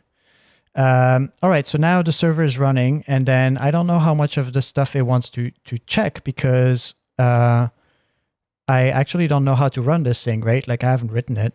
So why don't I do, I mean, yeah, sure, of course that works. Why is it trying to do that? Like that's... I just want to run it. So let's see what it does, right? It like fills the config, it starts the router, and then it runs the router. And this router does it start the database listener? So it adds middleware, it adds this, and then for all the handlers which come from the new router, and it has the database manager handle message. So it does create the database manager. It does create all of this. The default path for the DB is right here DB, which is nice. And then the default path for the stream name is agent events. And then the consumer group is the one for its own, which is nice. So we can basically start listening with the server. And then we should have a database now here, right here.db, which is cool. And so if I start my Python, we should be able to start seeing events appear in the database, right? So if I do light CLI right here DB, and then I do select star from events, yeah, we start seeing the events appear, which is nice. So pretty cool. I'm going to take a short break because I get really stressed when my cat meows.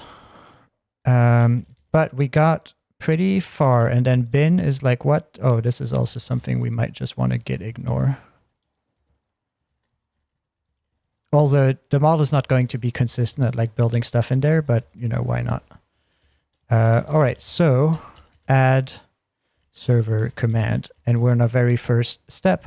So now we're going to do the same thing again, which is going to be update 02 go WS server with the relevant information if needed. Now that we implemented the beginnings of the server.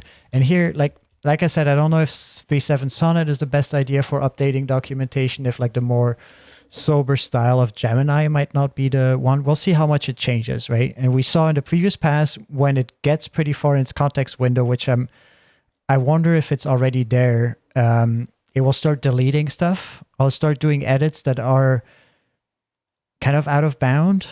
That's like a context window getting worse. And if you've watched some other streams of mine, you know how sensitive I am to that. And I think that makes a big difference into how frustrating your experience can be, because Cursor doesn't warn you yet, right? But you're just like asking for trouble. If you start seeing a weird diff that you can't really understand why, then either the context window is too long, or you got unlucky and you should regenerate, or you feel that you understand that this diff might have just happened in a healthy state of the context window, and accept it and think that it will, like, you know, quickly fix it. Like the way that I removed, like the Cobra, the fact that I removed the Cobra packages was understandable and is not due to an unhealthy context window, right? So I accepted that and then fixed it by hand and then moved on. But the lower part of that big diff was actually more problematic. And that's also why, I mean, I didn't have to continue to chat anyway. In that case, it was fine. I was like, yeah, I don't need to, it's not code, it's just updating the document. So I'm a little bit more lenient when I edit documents, because I just can edit them by hand, right? So we'll see how long this takes. I really am annoyed that you can't see the streaming stuff, because it would save me so much time. If I saw it like do bad stuff, I could already interact. Other models, Cursor is able to show the streaming progress. So I'm not sure exactly what's going on there in terms of their streaming infrastructure and why some of it can, like DeepSeek can stream just fine. Or maybe it's in the agent mode that it's not able to stream. Like, I don't know. All right, so we can see I have the impression that this might be too verbose. I also wonder if this is necessary to have the flags in there. I don't think having the flags in there is all that necessary. This is good. I like this one. I like this too. I don't know why this is repeated here. Oh, because it changed its comment style. So those can be signs of a bad context window. Here I think it's just like the fact that it's a different model. And so this is nice to have here as well, because it's actually the exact same order that I want to have it, and then I don't want to have, I don't even know what reload session is. Oh yeah, this is reloading it from the disk. So this is actually pretty cool. I like this part. Obviously the next steps part will change, right? And then this section here at the beginning, I think I'm going to keep this one, and then command line configuration I'm just going to reject, because like no one cares. All right, and so this was the update for the Go server thing, which is I'm going to call it books update after building the DB manager. So we're going to start a new section. We're going to say build 02 Go W server architecture PRD. This time I'm going to switch to 3.7 Sonnet Max. Larger context is 04. I'm just going to put the links to all the necessary files that it might want to reference. And then I'm going to go at the end. I'm going to say like, oh yeah, build 1, 2, 3. I'm going to do like 3 at once. But I'm not going to do static file serving and add reload session capability because I don't care about those. So they're kind of intertwined, right? It's like, so we'll see. Maybe this is too much, but I think this is in the realm of 3.7 Sonnet. There's a chance that they will do more than 1, 2, 3. It feels like Cursor changed it to be less eager than I remember it to be, but I'm not sure. So we'll see what it does, right?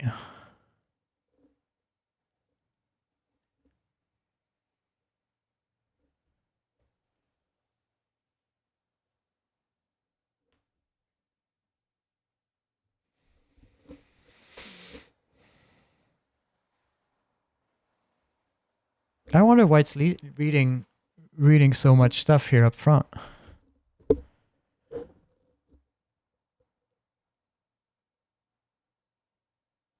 All right, but it's writing to the HTTP server, which is good.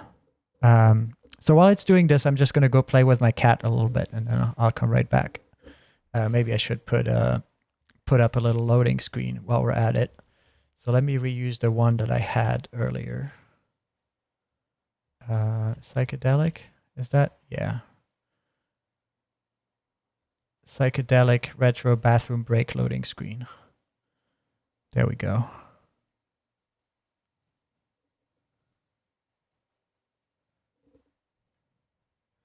I'm just going to open that.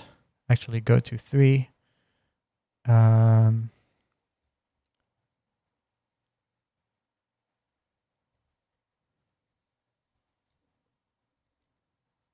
All right.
All right, we're back. We're back.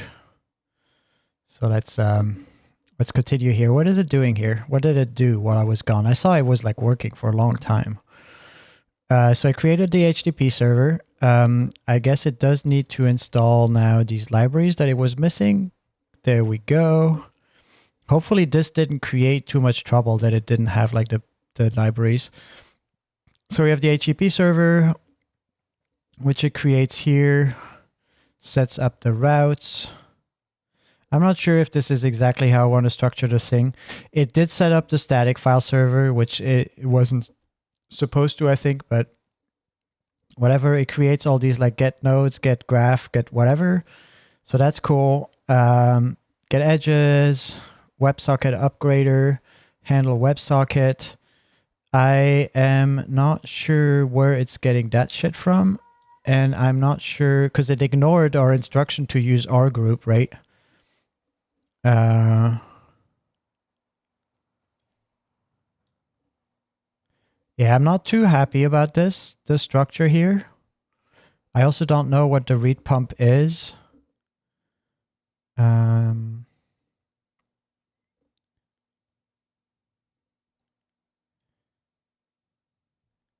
All right, this is good, but it didn't respect our error group request to use the error group, which is in the file, I'm pretty sure. So this is something I just like save by hand.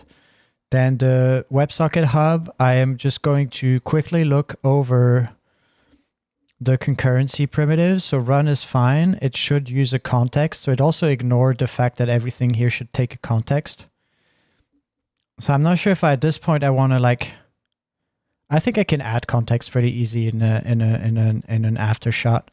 I'm gonna see, and if I don't, then we will assess. So the WebSocket stuff is in here. Then it created the event manager and the graph manager all at once.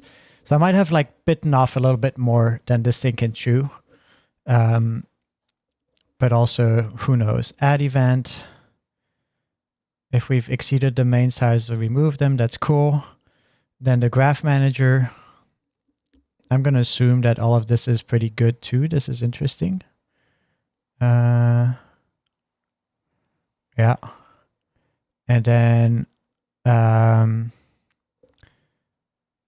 created the event helper. The reason I'm not fixing that is that that's fine. JSON raw message is like a special byte type. And the main.go to handle the interface mismatches. So this is starting to look a little bit weird, but on the other hand, we also asked it to do a lot of stuff in here. But it did do the reload session, right? Which it also wasn't supposed to do. It has a context, which is nice. The reload session, I kind of am tempted to remove. This doesn't look too bad here. Like none of this is like too problematic in terms of what the diff looks like. So we're gonna skip shift and then we're just gonna accept all.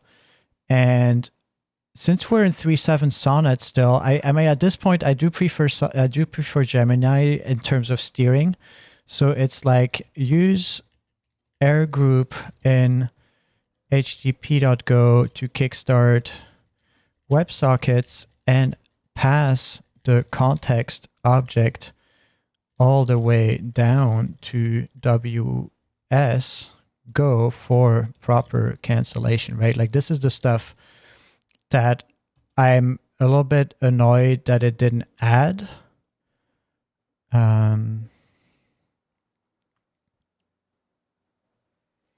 But here, the thinking is going to have a pretty easy job, I think.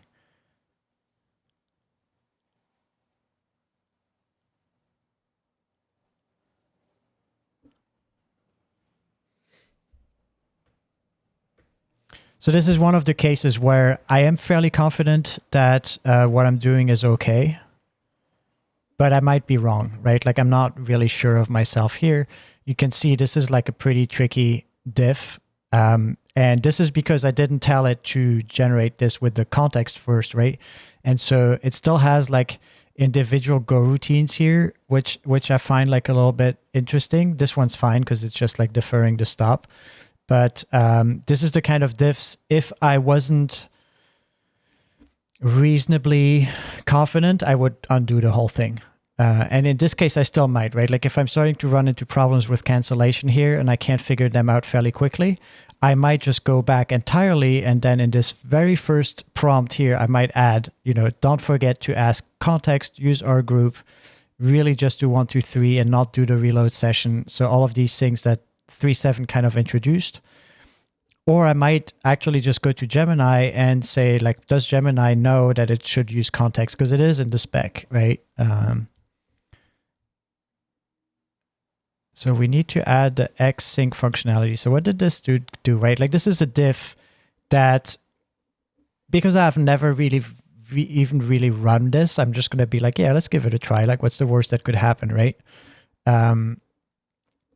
But I am not fully sure of what I'm doing here. I can also tell that the router should probably have a stop somewhere in the run. I'm not sure about that. So we're going to do this, and then we're going to fix the remaining linter errors in Graph Manager, which is the JSON raw message that I was talking about, right? So we'll see. Like none of this I've really looked at, so I'm not sure how crucial that all is. I don't really know what's going on here, and this is the type of errors that Sonnets tends to do in Go. So really, if this is starting to be a little bit too troublesome, then I might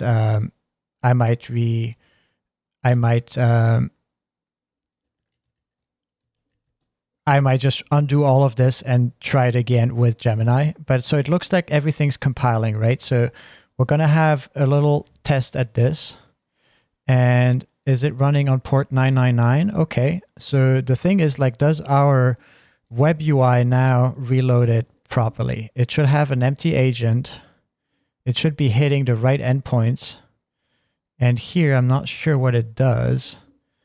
It probably got type errors, IDs is undefined on the graph canvas in the selector creator.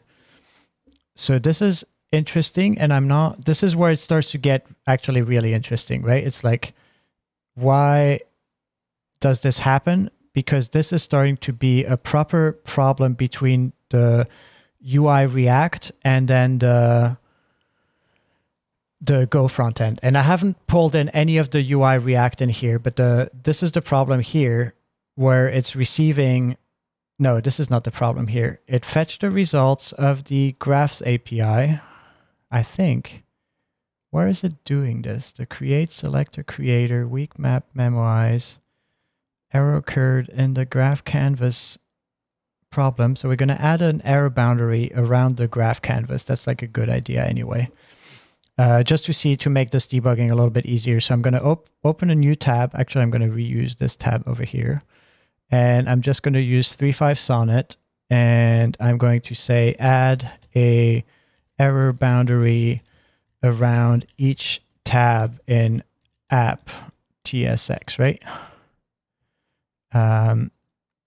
That way, even if the graph loading fails, we'll be able to see if our events work or if it was like the graph's endpoint that was wrong. And we'll be able to see a little bit more about all of this. So the state selector line 18, is this something that we have? State selector line 18, entities ID, and this is in state selectors. Oh, yeah, I'm not sure what this is all about and where this is coming from, but I suspect it's like in getting the graph endpoint or something like that. So we'll see. So it added the error boundary. So, right, so now we can kind of see our events, and then the task graph, something went wrong, IDs is undefined. So we'll see for the graph later on. I suspect it's getting what am I saying? I suspect it's not triggering the API correctly. So we're going to continue our running process here, and we should be able to get events coming in. And if we're lucky, they show up in the web interface, and they do. So that's cool. That means that our Go server is able to forward things over a WebSocket properly. And now what happens if I reload? Because it should be reloading all of these things from the graph and getting them all, right? Like the problem is that the step finished here don't seem to be closing the corresponding start step. So we have if I actually filter out only the steps here, I'm gonna remove all of this stuff and just look at the step started, step finished, because what's weird is this one here, right? It's like it seems to have errors finding the step finish stuff. So we'll have to take a look at that, see what is different here from the Python version. Because this is a step finished with the event ID AB, and then if I go to the previous one, the step started here, step finished. Are they in like the wrong order? No.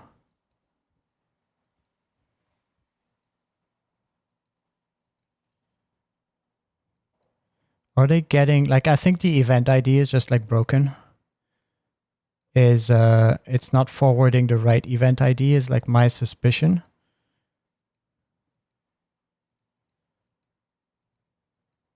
Because none of them repeat, right? So it's step started, event ID CE. Oh no, it's step 10. Step 9, step started, step finished, but it's still marked as spinning over here. I don't know if this is probably due to the Go, because it might be due to the events API call that it does. So I'll have to see a little bit about that, what is going on here.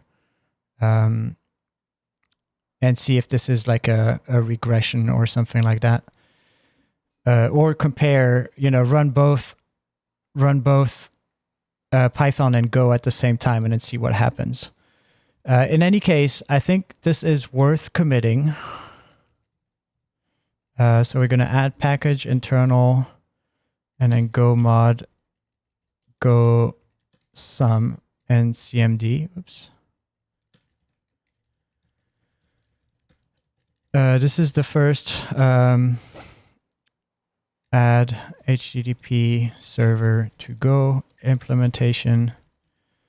Then we're going to add the error boundary.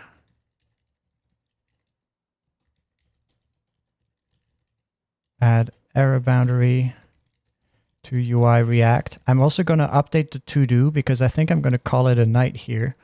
But the Go porting to Go, we do have the issues of like events still seem, or steps are still spinning on load even when they are done in UI React. And this is after porting to HTTP, right? Steps are still spinning on load. Then we have some error when loading the graph. And what we might need to do here is like compare to Python version. And so what I would do in the next session is I will run the Python server, I will run the Go server, and I will have the LLM write me a script to compare the endpoints on both, right? Or like potentially even create a Go listener to WebSockets, run that twice to each WebSocket, and then have it compare both. So I'm going to leverage the LLM to create tools that are going to be useful in the long run anyway to query these endpoints and then do comparisons. And once I have the comparison, I can say like, look, this is what's happening in Python, this is what's happening in Go, and I put a reasoning model on it. It might be able to pretty quickly find the bugs or fix things or tell me what's going on. So I think I am fairly happy with where we are with the Go stuff now. I'm going to do the same thing that I do every time, which is after all of this session of like implementing all of these things about the graph manager and all of that, it's I'm going to go back to 3.7 Gemini 2.5 Pro Max, I'm going to say update 0Go web server with whatever needs to be updated now that we implemented it. And I'm going to do a last Hail Mary kind of pass, which is I'm just going to tell it that I have an error in the graph and have it compare the Python implementation to the Go implementation and maybe hope that it tells me about some reason why this might be happening.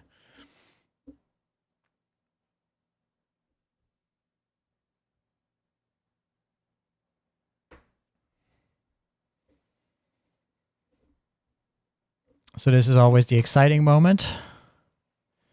And I'm going to look at the diff here because here I can see the white space more easily. So I can tell that it removed broadcasting events and replaced it with broadcasting event JSON payloads received via HTTP server broadcasting events from the Watermill handler to connected clients. That's fine. Registers independent handlers for components. It removed that. Interesting. So this all seems pretty good information to keep, actually.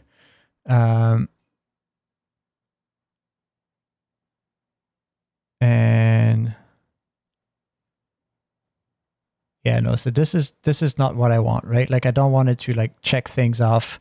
And it kind of changed the vibe of the document at this point to like a to-do list, which I'm not sure if that's something I want to keep. Like I'm why not? But this I'm not gonna do. And I'm just gonna change it to implements, right? Then here I'm gonna do the same thing.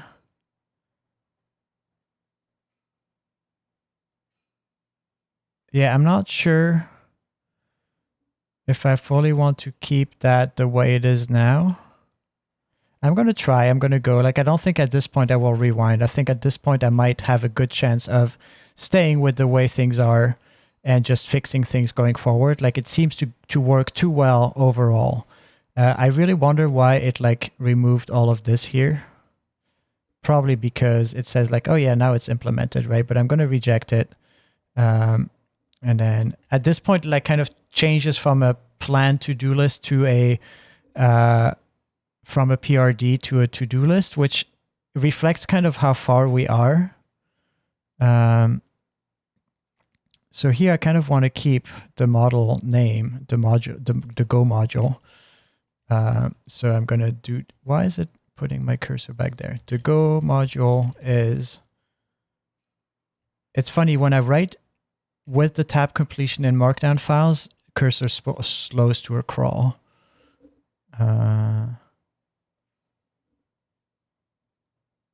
All right, so that seems good.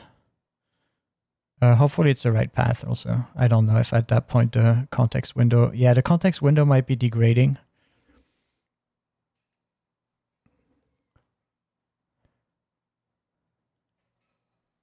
So I'm not fully sure.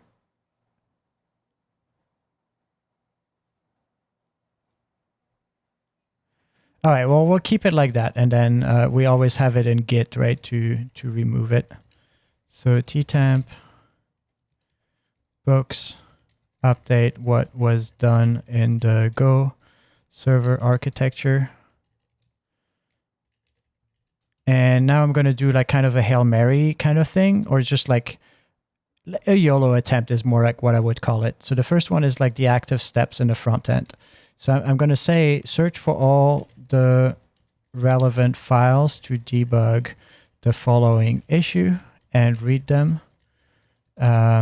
Steps are not properly marked as finished in the front end because despite it having, right, like if we clear all of this, we can actually provide a pretty clear view of this.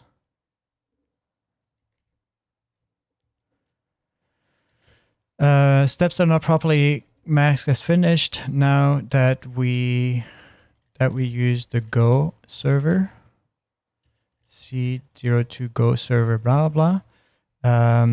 C C04 long-term the UI design for how the UI works, C04 long-term event logging for the global context.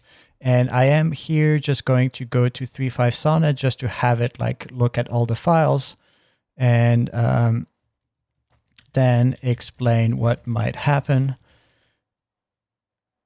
We're just going to see what I'm doing here. And the reason I'm using 3.5 Sonnet, if it lets me, so it doesn't. So let's go to GPT-4.1, is I just want to have a lot of context into the context window. And then I'm going to use a reasoning model to do a little bit more.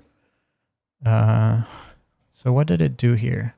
Search code base. Yeah, and it loaded a lot of stuff that is pretty nice.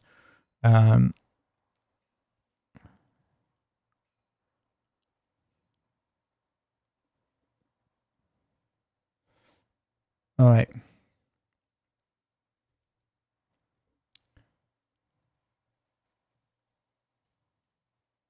So no, it doesn't. So here, GPT-4.1 is, I'm not sure, that's definitely not the thing. I wonder if I can go back here and it's like, but we're going to try. I'm going to use like GPT-2.5 Pro Max. And I'm going to say like, think very hard about what might be going on. I don't think this is the reason. Oh my God, what is going on Saturday evening? Isn't everybody at the club or something?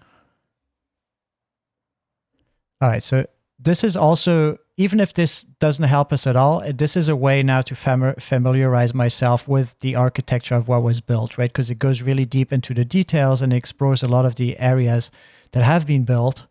And obviously the bug is somewhere in all of these areas, right? So even if it doesn't detect the reason why, it's usually pretty good at like going where things become interesting.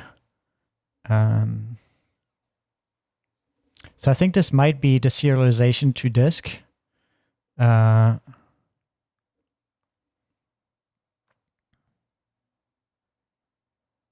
it didn't happen when we were streaming, right?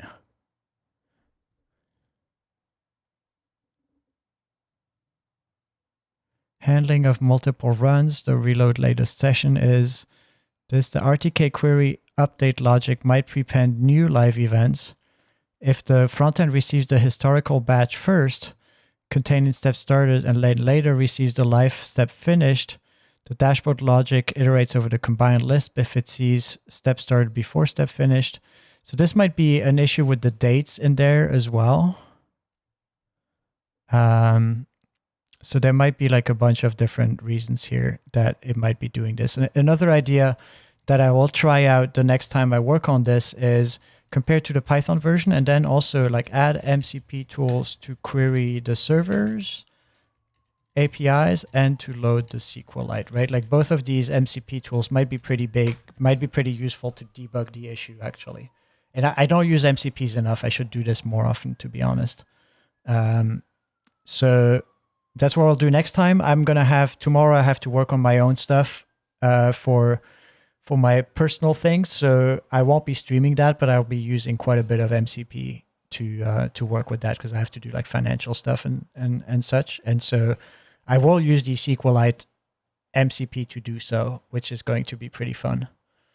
And that will set me up to use the MCPs to debug this. Because I could actually, if I had the fetch and the SQLite MCP, which are easy enough to load in here, I could have said like, run and start experimenting with all of these different fetches and comparing what the database returns and all of that. So I'll do that next time. All right, well, that's a wrap. Let me actually push this stuff. So I'm going to add the new to-do. I'm just going to amend it. And there we go. Come on. Did it amend it? Yeah.